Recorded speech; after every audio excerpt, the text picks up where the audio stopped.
દાદા ભગવાનના અસીમ જય જયકાર હો. દાદા ભગવાનના અસીમ જય જયકાર હો. દાદા ભગવાનના અસીમ જય જયકાર હો. દાદા ભગવાનના અસીમ જય જયકાર હો. દાદા ભગવાનના અસીમ જય જયકાર હો. દાદા ભગવાનના અસીમ જય જયકાર હો. દાદા ભગવાનના અસીમ જય જયકાર હો. દાદા ભગવાનના અસીમ જય જયકાર હો. દાદા ભગવાનના અસીમ જય જયકાર હો. દાદા ભગવાનના અસીમ જય જયકાર હો. દાદા ભગવાનના અસીમ જય જયકાર હો. દાદા ભગવાનના અસીમ જય જયકાર હો. દાદા ભગવાનના અસીમ જય જયકાર હો. દાદા ભગવાનના અસીમ જય જય. Jai Sachidanand, Pulinanandji. Jai Sachidanand. Yeah, Jai three mantra, Sachidanand please, three Pulinanandji. mantra, please.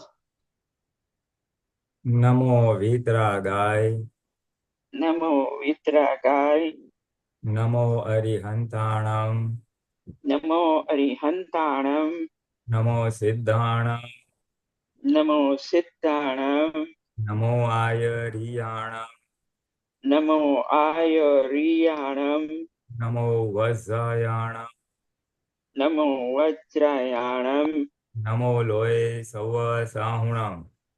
નમો લોય સર્વ સાહુણમ. એસો પંચન મુક્કારો, એસો પંચન મુક્કારો, નવપા વપનાસણો, સવ્વપા વપણાસણો, મંગલાણંચ સવેસેમ, મંગલાનમ ચ સવ્વેસીન, પરમમ હવૈ મંગલમ. પરમં હવૈ મંગલમ. ઓમ નમો ભગવતે વાસુદેવાય. ઓમ નમો ભગવતે વાસુદેવાય. ઓમ નમઃ શિવાય. ઓમ નમઃ શિવાય. જય સચ્ચિદાનંદ. જય સચ્ચિદાનંદ. જય સચ્ચિદાનંદ.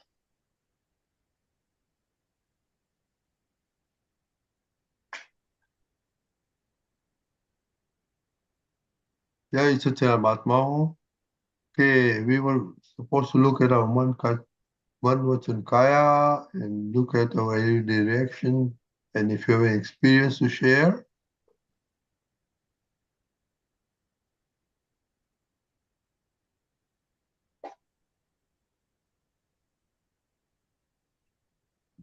okay, that's okay. Lalita Ben, Yes. okay, what do you have in mind?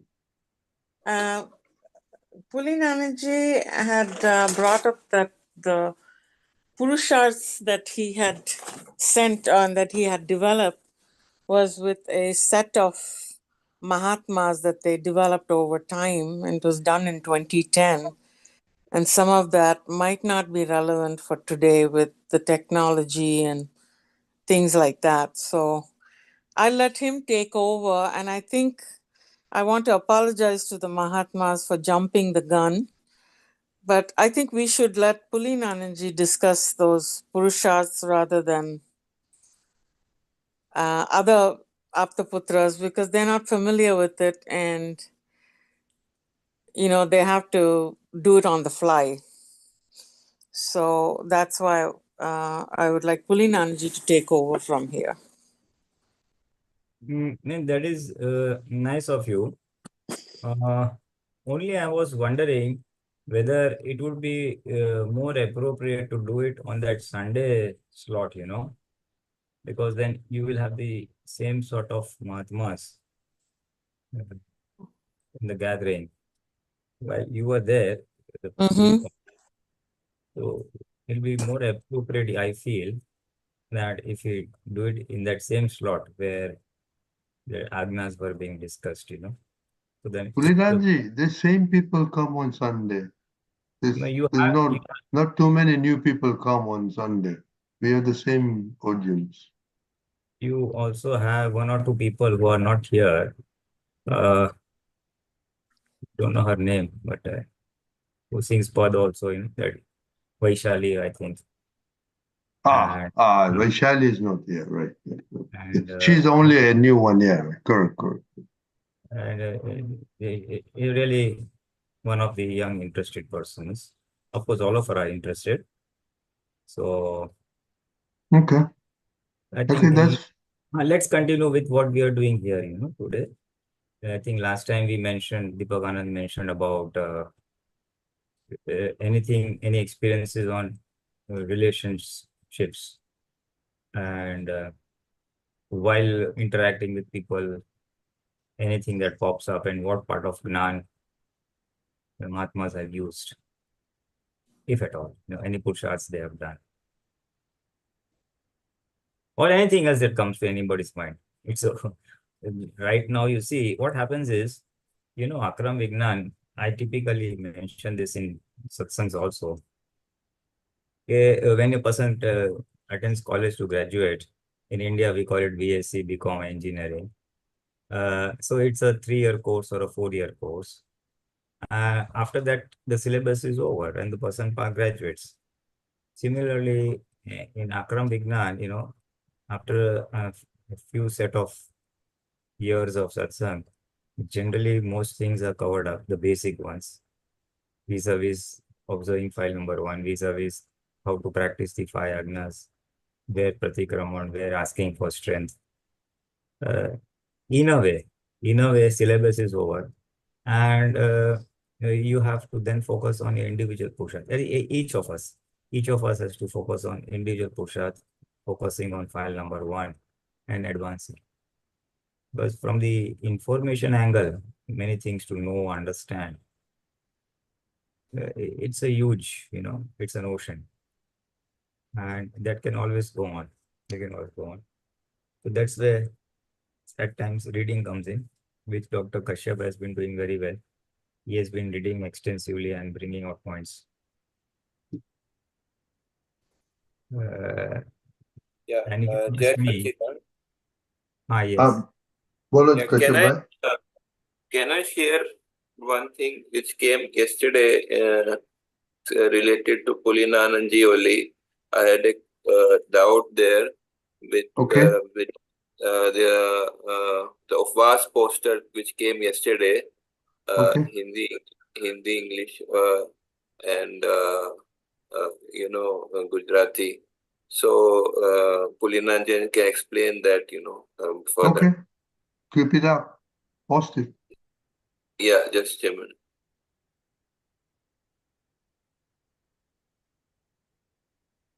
See, this one in the Upvas, it says, first I will put the Gujarati one. In the Upvas, it says, Upvas ne dahado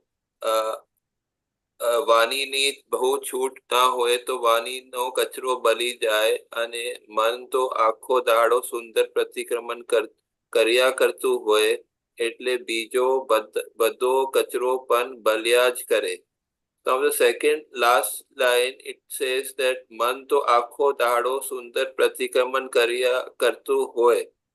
So this is this from here it is not clear.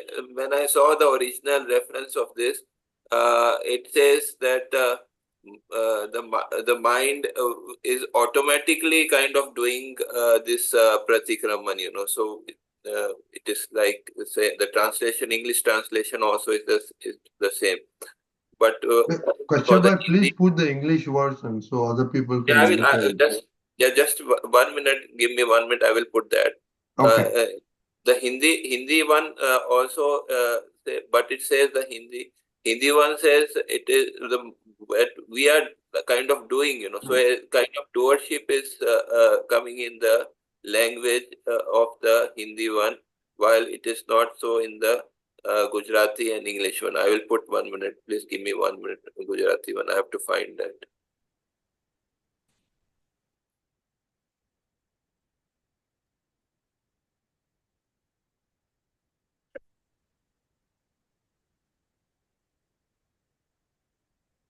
No, I understood what you're saying is. What you're saying is, Yeah. I've understood.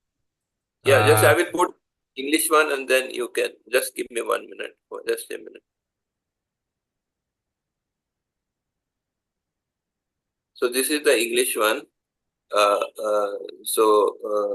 Here, yeah. So one more thing which I would like to say This that this is not the same. this is not one. Okay, 1 minute. Because I actually this is today's. Okay, this is today's. Yesterday's. I will just give me 1 minute.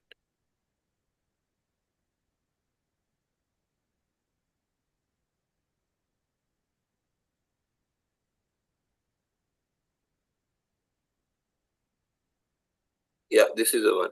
If on the day of fasting we keep a restraint on our speech, then the garbage of speech gets burned, and parallelly our mind is engaged in a free-flowing, continual apology from within. So even the other waste gets burned as well. So here also mind is engaged. So there is no doership, sense of doership in the last sentence. So while translating, these things can happen. So that is why we need to always keep the Gujarati one as an original reference. Sometimes there can happen some different senses in translation. So it can happen. I feel that it can happen. All the translations are good enough, but the sense is a little bit changed. So we can see what is the thing in there. Pulinanandji can explain. I think the second sense also is relevant in a different context. That is what I felt. Pulinanandji can throw more. Yeah, that is true. Basically, when we are fasting, the stomach is empty, so the Jagrati is on an enhanced level. And obviously, on the fasting day, you are your activities may be little here and there. You may be speaking little less. And when you speak less, then all the garbage of the speech gets burnt away. That means, in the sense, you you don't you don't speak any unnecessary things, or whenever speech comes out in an enhanced awareness, the speech stops, or if anything of a hurting nature is about to come out, it gets restrained itself straight away, So that's how at the inside only it comes in and gets quenched inside itself, doesn't come out physically where person can listen. That's where the garbage of speech gets burnt out. And because of the enhanced awareness, a lot of self-reflection takes place. And in the self-reflection, one sees file number 1 very vividly. And there it starts finding or seeing its own shortcomings or its own mistakes, its own faults.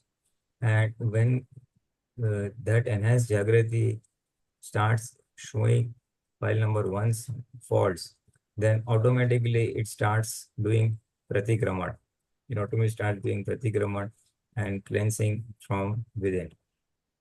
So in the state of enhanced awareness, one is more focused on file number 1, and in the whole process, the action speech action and thoughts, all three come into sharp focus.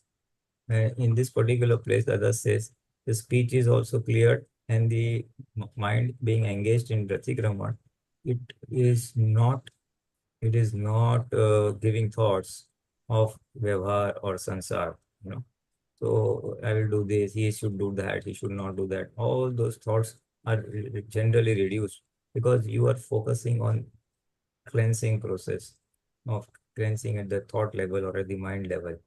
And mind cannot be engaged at two places. Either it is in the worldly matters or it is spiritually inside. So when it is spiritually inside, that is, it is doing pratikrama, so automatically outside stuff is closed. And by you get more time to do pratikrama, you are more aware of what are your faults and what needs to be cleansed. So the mind is then engaged in the pratikraman. Speech anyway is reduced.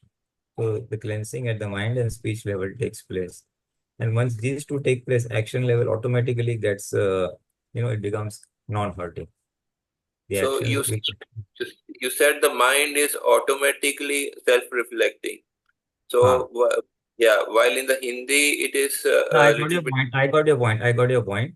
That Yeah. there is a slight mistake in that.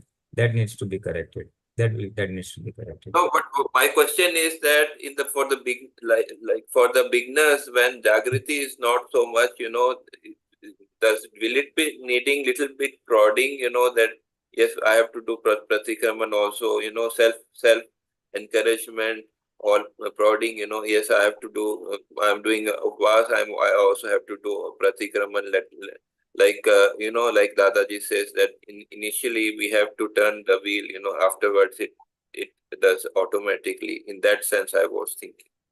Yeah, prodding, you see, the reference is to the whole this thing from where this sutra was taken is while someone was discussing is fasting required, in Akram Vignan. So now the concept of fasting and fasting as a penance is there in the Kramik mark in Jain this thing, where they intentionally fast. And there those fasts are really very severe. Apart from water, nothing is taken. In some Vaishnavas, they take even little bit of fruits or, that uh, parad as they call it, potato preparations and all. Whereas here it is very strictly the same. So maybe a person like that must be conversing with Dada Bhagwan. And Dada Bhagwan, he told that the fasting is required. He said the concept of fasting was that to clear whatever accumulated kachra is there in the body, so that one day you don't input and all that burned away, the physical at the body level. And then further expanding on that, that when a person is really doing that type of fasting, he also gets the advantage of the other two, cleansing of the mind and cleansing at the speech level. So, if a if a fast is done with that intention, then fasting is useful. The question was, is fasting necessary? Yes, fasting will be beneficial if it is done with this proper intention. Nowadays, people do it as a function, oh, today is Agyaras, today is that, so it is my fast. But it is only a physical level, they will not eat one time and eat one time fruits and things like that. But the spiritual intention of cleansing mind, body, speech, maybe there, may not be there. In the original, this thing, as revealed by Tirthankars or during the Kramik Marga, the purpose of fasting was not only physical, but it was all the three, and cleansing was the main aim, enhancing, and that takes place better and easier. The cleansing takes place better and easier when we are fasting, because energies are not diverted in the digestion process, and a person is slightly slowed down because his energy, his food, his intake is not there.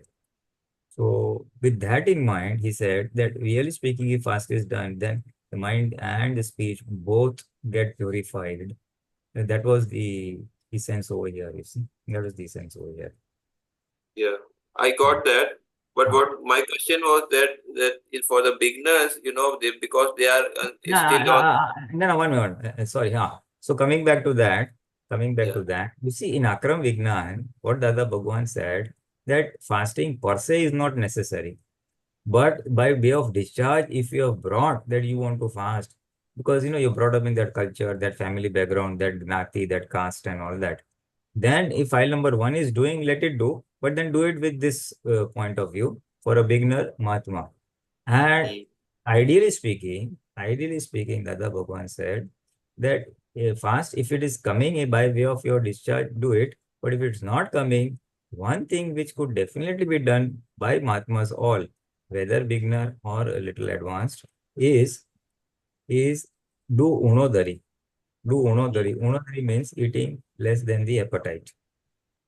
So he says by doing that, you will have a continuous Jagrati throughout the day, and the digestion also will be good.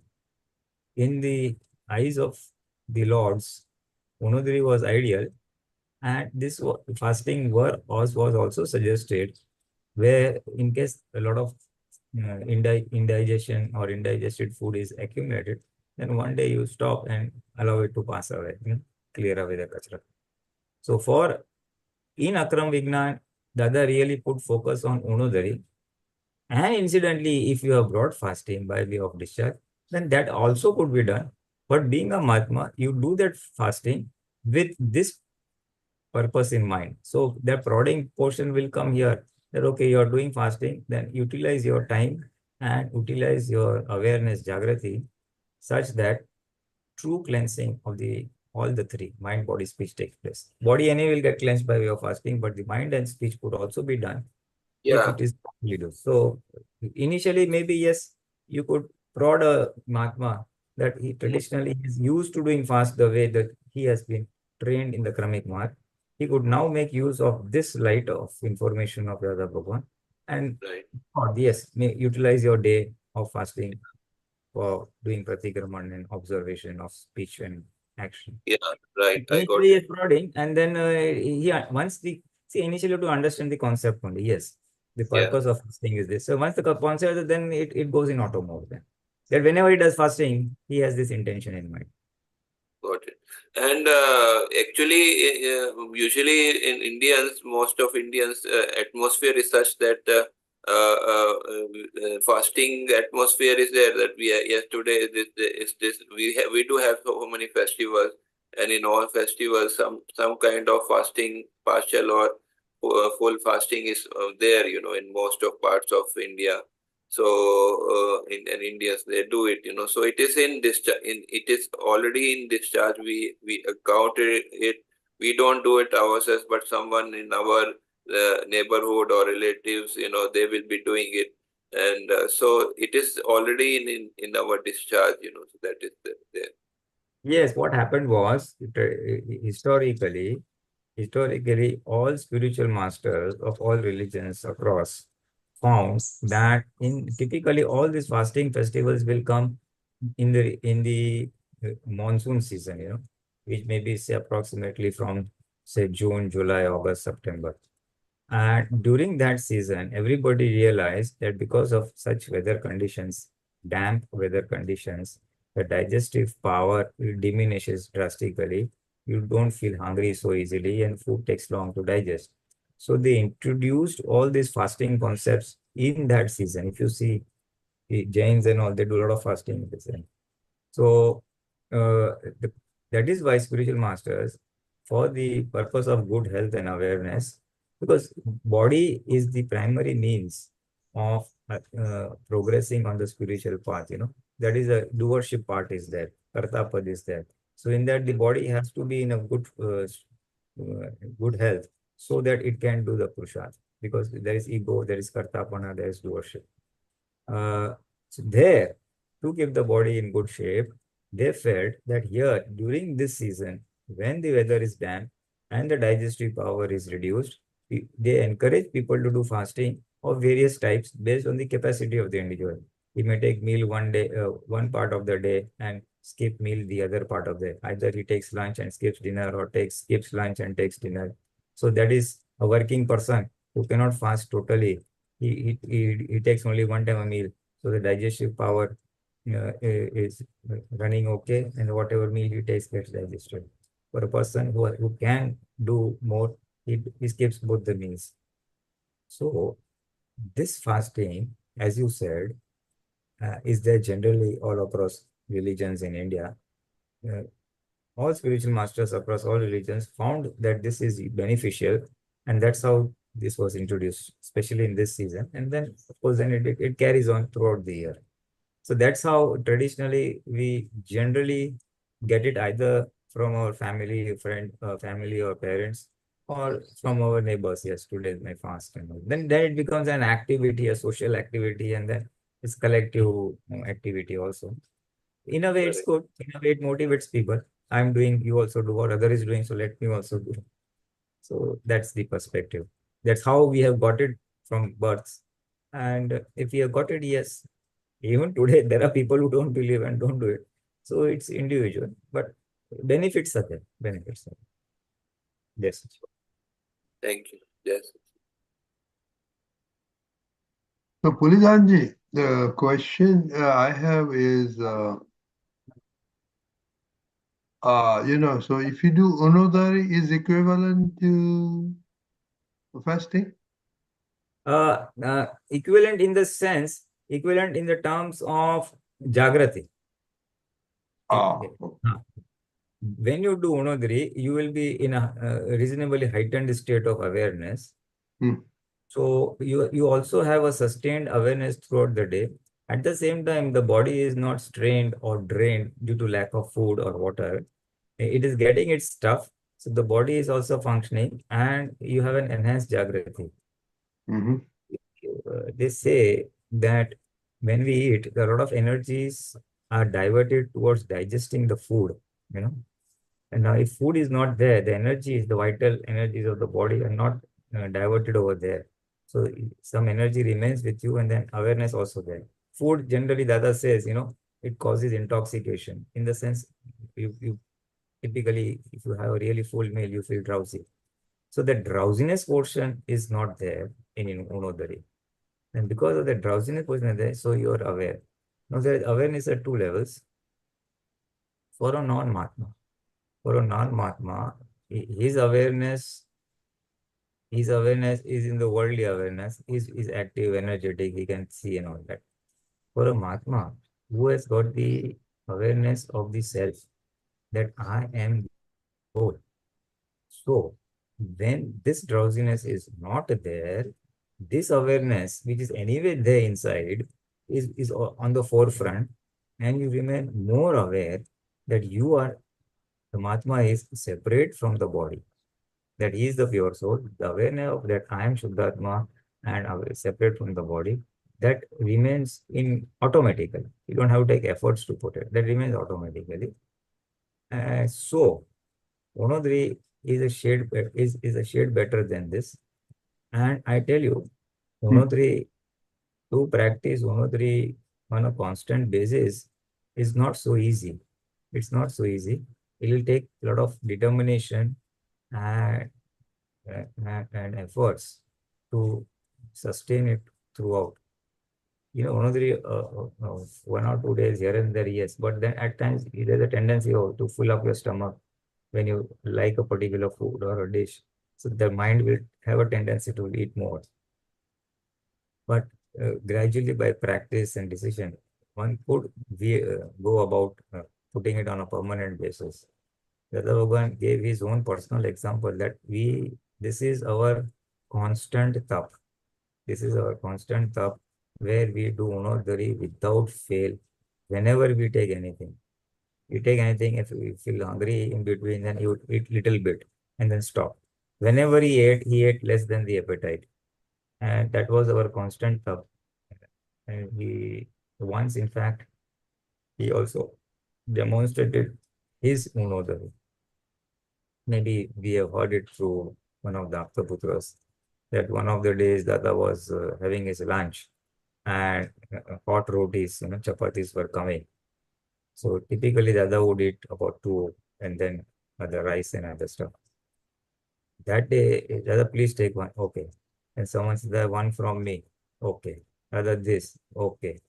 It went down to 5 or 6 chapatis, you see. And then stopped. And then the meal was over, everything was over. And then Dada very casual to see, this was our capacity to eat. But in spite of able to eat so much, 5, 6 chapatis, we normally take only 2. This is the Unodari we do. He just demonstrated once. At the same time, he said, don't blindly copy me. Do it according to your capacity. But follow the principles of Unodari, where generally you eat less than the appetite. And the classical definition of Unodari as given in scriptures, that Unodari means whenever we feel hungry, then filling the stomach with two parts of the hunger will be filled up with food that we eat. One part of the appetite will be filled with water, and one part, the 25% or quarter of it, will be left empty. So 50% by food, 25% water, and 25% empty. Why that empty? So that during the digestion, whatever gases take place or reaction take place, there is room for it to remain over there, and the digestion the food gets digested very nicely. So this is the classical definition of Unodari. But a person can start with in a little this thing, that eat less than the appetite, that whenever he feels I can eat little more, he stop over there and start from there, and gradually he will find his own equilibrium where to stop and all that. And one thing that can aid Unodari is to do mindful eating, presence of chit, and chewing a lot. Typically, one thing the other say you should chew as many teeth you have. That each morsel must be chewed for say 32 teeth, so 32 times. Now it may not last 32 times, but basically you have to chew it so much that it becomes fluid, and then it goes down. So the food gets semi-digested in the mouth itself. A lot of saliva goes into it. So when it goes down to the stomach, then stomach does not have to do much hard work because it is semi-digested food that is coming from the top. So, and by chewing it a lot, what will happen is it gets grind, the food gets ground so much, so the volume increases. And when the volume increases, so with less food, you will have a feeling of fullness. Oh, my stomach is full. And then you automatically will stop. Oh, my stomach is full. Whereas if it is not chewed to that extent, then the amount of food that goes in is more. Then it takes a little more to digest and a little heaviness is there. So coming back to your question, whether it is equivalent, whether it is equivalent to upas. Upas has its own place and benefits, but on a person who cannot do upas, he can definitely practice Unodari, eating less. And if it happens that you are feeling hungry after another say 2 hours, then again eat little bit, but eat less and light. And that time also, it must be, whatever you eat must be less than the appetite. In another way, once Dada Bhagwan said that કે ખાવાનું એટલું કે અગ્નિ ભૂખ એને ખાઈ જાય. Eat as much that the appetite eats the food. Appetite finishes the food, and appetite fire is still burning. So these are various ways that the Bhagwan has tried to explain what is Unodari and how it should be done. For Mahatmas, it is possible because it is possible everybody for that matter, of course. But Mahatmas, why? Because they have got this spiritual awareness, the soul awareness that I am the pure soul. And there is a motivation to sustain that awareness. And for that, they can do it, and nothing will happen because Dada is there. I am the soul. What will happen to the body. All that understanding is there. Worldly people may say, no, you must eat food, otherwise you will become weak, this, that. So all that thing is not there for us. And second thing, for worldly people, food is the source of happiness. You see, food today is the primary source of happiness. I ate tasty food. I had this delicious dish. This was so nice. I will have it once again next time. So, and they look forward to, oh, new restaurant has opened up. Let's go there. Thai food is being served. That food is being served. So today, world over, everywhere, food is the source of happiness. And even during this shibir that we just went through in Kalam, and there when we were discussing about this seventh Kalam, ultimately the end, the summary was Dada Bhagwan that if we can take care of the seventh Kalam, the food aspect, then next, if we can take care of the fifth Kalam, the speech aspect, generally many things will fall in place, the remaining columns. And for others who feel inclined can also look at the sixth column. Not to practice celibacy, but at least to avoid the illicit, wandering of the mind and chit and anhakno vishay, as they said. So, if these three in this order, food, speech, and this thing, vishay, then all the other things will be taken care of. We'll have an enhanced jagrati, and it will lead to purification of the mind body siege. Purification in the sense, purification or purging, if I may say so, purging of the four kashais, Krodh, Mara. And when those are purged, then Jagrati increases more. And when more Jagrati awareness increases, Purusharth becomes easier. Practicing of five agnas becomes much easier. And once five agnas are practiced, then inner bliss or inner state of contentment, inner happiness increases. So, food and Unodari are the key ingredients to advance spiritually. What I felt, the other day was a thought just came to my mind. We keep some on an average basis, not for an alert one, on an average basis, people are disturbed by external factors. He did like that, she did like that, this is happening, that is happening. And they seek happiness from outside, a good movie, good food, happiness of the five senses, shopping, wearing good clothes, talking. So as a Mahatma, I felt that I should be focusing on enhancing or increasing my inner happiness. Let me increase my inner happiness rather than, because Mann, Vachan, Kaya, the mind, body, speech is tuned by way of discharge. It is tuned to seeking happiness from outside, external gratification, five sense gratification, or gratification in power, money, fame, then bungalow, and materialistic things. It is tuned. So by way of Purusharth, we can rein in file number 1 and say, no, why don't you enhance your inner happiness, your inner bliss, your inner equanimity or calmness, nirakurta, as we said. So focus on increasing inner happiness, number 1. And secondly, why focus on conquering your inner enemies? Focus on conquering your inner enemies.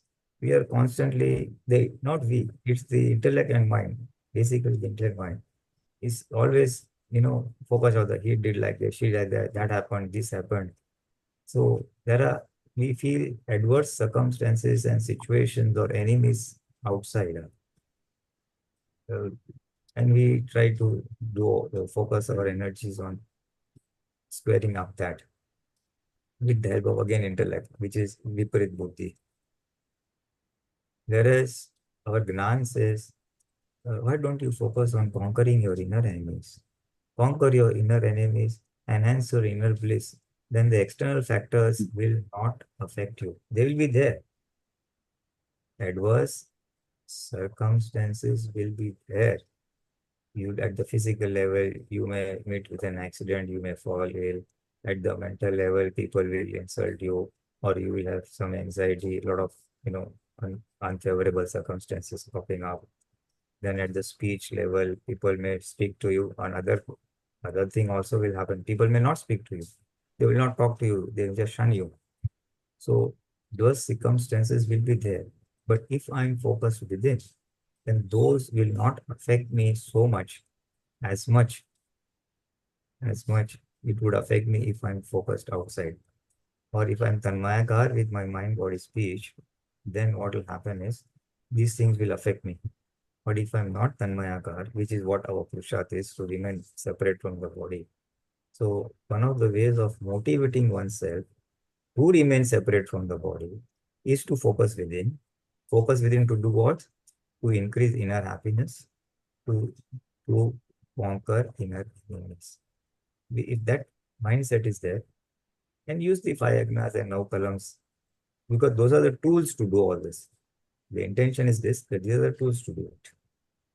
So if we use these tools with a purpose, to the goal, then the Purusharth will not have to be done, will be done. It will take place automatically. It will take place automatically. So this is a thought that just came to me, and I just shared my thought with everybody. That if I'm focusing on that, this thing, then external things, the importance of external things reduces. And if the importance of the external things reduces, then I'm at peace anyway. So just a few thoughts on the sidelines based on the food and Unodari and all that, and Jagrati, the Purusharth for do Jagrati. Another viewpoint to them, another dimensions to do Purusharth. Purusharth can be viewed from very viewpoints. So this was one more dimension there. Okay, Jai Satsang. I think we have Sailaben. Okay, so very good. And now it was very good. I Sanjay, don't know. I hope I have answered your question, Bedni bhai. no, it was yeah. And then you expanded in Jagruti and that inner happiness, inner kashayam. That's good. Yeah. Jailaben? Jai Sachidanand Pulinanandji, Jai Sachidanand Mahatmas.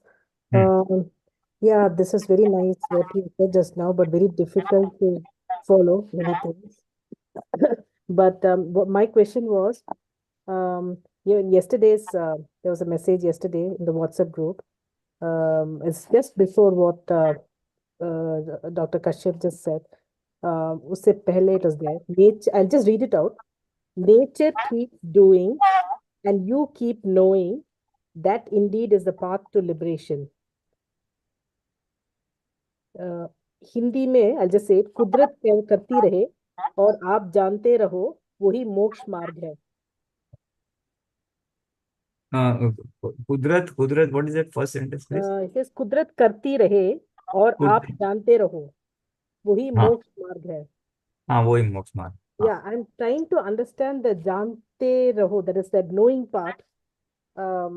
Because as I understood, we are just watching it, right? The Shuddhatma is just watching. Can we really know it? Yeah, that's right. Aap jante raho means for us it means Gnata Drashta.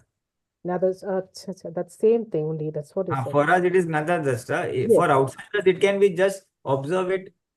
That is basically non-judgmental observation. Okay. Non-judgmental observation. Okay. For outsiders, it is non-judgmental observation. In the sense, non-judgmental means he does not judge it. Oh, it was good, it was so nice, or it is bad, it was horrible. No judgment, just observe and leave it at that. Favorable or unfavorable. I liked or disliked, and let it pass away. That is for outsiders. And for us, it is Gnata Drashta. Basically, in the light of the Prajna Shakti. Right. In the light of the Prajna Shakti, we observe the Kudrat. Kudrat means what is happening to file number 1. File number. 2 ways. File number 1, what is happening inside, means at the mind level or the intellect level, chit level. And what is happening outside. What are the circumstances, Today you had favorable circumstances, you had unfavorable circumstances, you had guests which you like, guests you didn't like, then your electric problem, plumbing problem, something at the home went wrong, something at the job, XYZ. So looking at the external situations that come and looking at because of that, what's happening inside us at the understand level. If you are more ants here for these two, and you allow it to pass without getting engrossed or being judgmental, then that is moksha. Basically, you're cleansing of the Parmanu. Yes. Okay, now I know what the knowing means. Okay. Knowing means Gnata Drashta for us. Yes. Know that this is what file number 1 had charged, and this is what file number 1 discharge is taking place. Okay. Watching it as it unfolds. No? Be an observer, yeah. And also trying to understand where how the file number 1, why is it reacting like this? And all the things that are in play. That's what he means, right? And just taking off from that, watching file number 1, we can add a fun element to it, in the sense, supposing something happens in file number 1 doesn't like, a thought comes, oh, he's like that, he's nasty, He Yes. talks nicely with the other person. He doesn't talk nicely with me. Yes. I'm just giving a random example. So we see something, then thought arises like that. And then again, we have to square it up with Gnan. Oh, no, that is Vyavasthit, this, that. That is one way of Puksha. And being an observer, what is, just observe what has happened. Oh, this happened. Okay, fine. Thank you. Bye-bye. Just let the thought come and then say thank you, bye-bye to the thought and let it go. And in the process, what have I discovered? In the process, I have discovered that my pride kashaya, my man kashaya is intact, and that is what has got hurt, and that is why I am feeling bad about this thing. The ego, yes. The observation, there is a second order of observation. First observation is what the thought has come, the discomfort that thought has caused. Oh, he did like this. I find fault with somebody else. And the second thing is, why is that thought come? Because my mind, man kasha is there. If I did not expect any man from anybody, then I would have not be affected by that. Yes. But because I'm expecting, I'm affected. So this thought has led me to go within and find out the real culprit, which is deep down here, that my man is active, and then enjoy the process. The point was, we do Purusharth and we square off the discomfort by Gnan, Vyavasthit, this, that. No. Oh, deep down this pride is there. Okay, here I see. So pride, please go. And make it a fun thing. Oh, fine. Oh, so you are the culprit. Bye-bye. Because ultimately it's discharge. So if I hang on to it, then I'll be more pained. Nah? But if I say bye-bye, so I'm not hanging on to it. Not that it will go away. That thought may persist for 1 day, 2 days, 10 days also. Yes. But every time make it a fun element, bring fun into it. Okay, fine, bye-bye. This is file number 1's deep down enemy, which is now surfaced. And I'm saying bye-bye. Yes. One layer of that thing goes away. The moment I say bye-bye, one layer of that man kashai, pride kashai is eliminated. Then again, second time, the same thought of it. The second layer goes away. Then third layer goes away. As many layers I have. So making a fun element, making a game out of it, Okay, fine, bye-bye, go. Fine, bye-bye, go. Effortlessly, it is going good. The other person is clearing out my doubt. I don't have to remove my man kashai. It is coming out and I'm going out. So I only have to release it. Release it. Okay. We hang on to it and then apply Gnan and then again, then allow it to go. Yeah, don't even hang on to it. Just, okay, fine, bye-bye, fine, bye. And the moment I say fine, bye-bye, I'm feeling happy about it. Okay. Feeling happy of the inner enemy, feeling happy of the pain it caused, and feeling happy that it is going. Okay. I'm just trying to say how you can make it a fun element of clearing the kasha. Clearing, yes. It might, it of course is going to come back again, resurface. But like you said, maybe every time if you just joke about it and don't take it seriously, it sort of loses its intensity, I guess, slowly. Yes. Right? I mean, I can try. The intensity will taper as quickly or slowly, depends how much of it we have filled, how big that knot is. Yes. If my low knot is very high, so then it will take more time to clear out. If it's less, then it will clear out faster. Yes, I got it. So just wait and watch, and then if you find after some time, a few months of, oh, this knot is really big one, it is keep on, pressing me. Then do a samai on it and then ask for strength or clear it out and all that. So what we can do is we can only increase our awareness. Not will remain where it is. But if within a heightened awareness, whenever it pops up, it will not affect me much. Pain point that is causing, it will be less and less. Let it there. Let it be 100 times, not maybe 100 times, 1,000 times. But each time I will just, brush it off. Blow it away effortlessly. Pooh, and it will go away. Pooh, and it will go away. Yeah, got it. Yeah. Thank you. Yeah. Thank you so much. Jai Sachidananda. Jai Sachidananda. Okay, Jai Sachidananda. Any Mahatma? So, Pulinanandji, what should we be doing next week, or should we? Any thoughts? Maybe food? Because that's an easy topic. Everybody can. Let's see if the Mahatmas present have any suggestions. Lalita Ben, Saila Ben, Aruna Ben, Kashyap Bhai, any thoughts on? Let us continue on the family aspect, as Deepakanandji is saying, that with family, whatever. I think that is what we are doing right now, right? Right, interaction, yeah. So Family. if I may expand on that, basically it is observing our interactions with people. Yeah. Maybe people at home or people outside, maybe workplace or neighbors or relatives. So observing our interactions with people and observing what is happening within us. What is happening within us at the mind level, intellect level, observing how we react others at the speech and at the behavior or action level. So observing the outside as well as the inside in our human interactions. Let me put it that way. Relationship means human interactions. We could include pets if any, but that's marginal. Not many people have pets.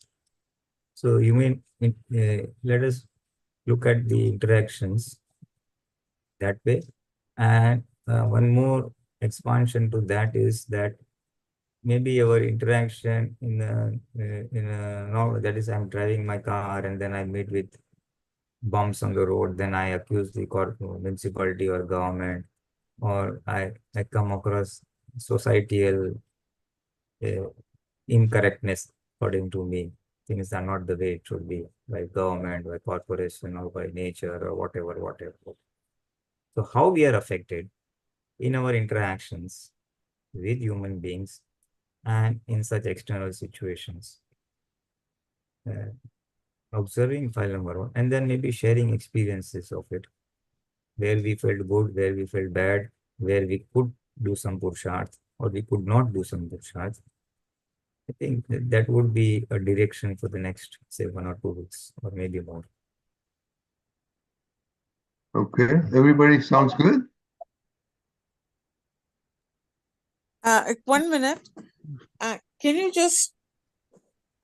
just want us to watch our reactions or not have reactions? I didn't get that. Wasn't clear on that. We have to basically watch whatever is happening. Okay. And watch how we feel about it? Watch how we feel about it, what happens inside, what happens outside by way of speech or action, how we react to others. Okay. Okay. Because this will be easy for people who are interacting with people generally, and people who have less interaction, maybe retired or something. For them, just see how they pass their day, how much of the portion goes for Atma and how much of it goes for other things. How much of the Yes. day goes in spiritual awareness of soul awareness. Because Okay. a retired person may not be interacting so much, but whenever interactions take place, or maybe he or she is pondering about interaction which had taken place in the past and now that is causing pain or pleasure now. So those are also things, which will keep coming inside. The mind body speech is active 24/7, you see. Yes. So let's observe that. I just gave one focus on it. Human interactions or interactions when we are going out. But plus anything that comes in there. Okay. Okay. Okay, sounds good. Pulinanandji, can you please recite the mantra? Everybody please follow. I have a question. Can I ask one question? Oh, go ahead, yes. Yeah, regarding the Navkalams which we are discussing, so there is the question which I was reading on the Syadwad, So Dadaji came with in the Syadwad books, there's another word called anekantvad. Anekant. Yeah, so but Dadaji here, there was telling that they are different words, so they are overlapping, and everything which is Syadwad is not anekant, while the reverse is everything which is anekantvad comes under Syadwad. Syadwad is a much broader term, so which is a kind of ultimate speech. So I want to understand what is the difference between anekantvad and the Syadwad, and what exactly is Syadwad? You see, anekant means accepting means non-insistence. Basically, it's non-insistence on one's belief or viewpoint. The opposite, what is ekant? It starts with spiritual, that we Christians believe in this. Jesus is this, we will go to hell, we will go to heaven. This is our belief, this is my viewpoint. So I stick to that viewpoint. Then other person may be sticking to another religion, other person is sticking to other thing. So that is called ekantva, that is sticking to one viewpoint. When you say anekant, that means it is accepting the other's viewpoint also, accepting the other viewpoint also. So that is not basically it says not non-insistence on your viewpoint. So Ikant and Anekantvad, Anekant goes on that. That is on a viewpoint, પોતાના મત ઉપર જાય છે, based on what my opinion is. Basically, it's an opinion based. Yeah. Yeah. And Syadwad, the word Syad and Vad, Syad means everybody and Vad means Vani, basically. So Syadwad is associated with speech, and speech as such, which does not hurt anybody's viewpoint. Because when we speak, then we cannot tell two viewpoints at a time. We'll have to go sequentially. That it was raining over there, but it is not over here. I have to say two things separately. Whereas if I have to observe, then both things can be observed together. Essentially, Syadwad goes on speech and accepting everybody's viewpoint. Speech so that it doesn't hurt anybody's viewpoint. Of course, it extends to Manan and Vardhan also. But that is the thing. And this is on the mat or the opinion. Anekant goes on the opinion. So that is the basic difference. And why Syadwad is a broader term. What Dada says is Anekant will fit into Syadwad, but Syadwad cannot fit into Anekant.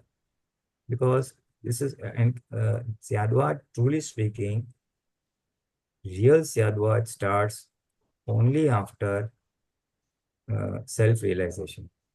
That is, only after one knows that I am the pure soul. True Syadwad, as defined by Tirthankars, I'm pure soul, I'm not the body. And then you can, from the Vitrag viewpoint from remaining in the center, you can decide that this person, Muslim is speaking from this viewpoint, Christian is speaking from this point, Jain is like that. So you can see the periphery, the various degrees, the viewpoints of various degrees at the periphery, we can very clearly see. So that is true Nishchay Syadwad. Vyavhar Syadwad, that's another term that the Bhagwan has used, Vyavhar Syadwad. That means people in Vyavhar, in worldly dealings, will speak in a nice manner so that you are not hurt, you are also, your viewpoint, I take care.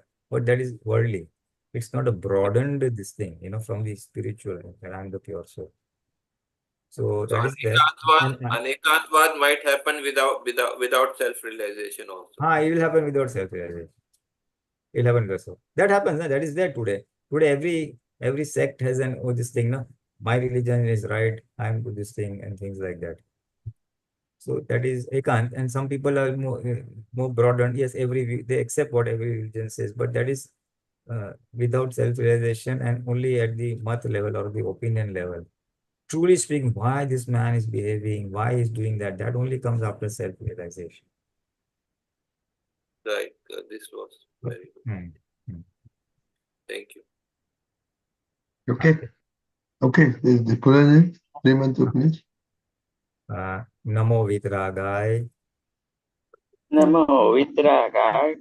Namo Arihantanam. Namo Arihantanam.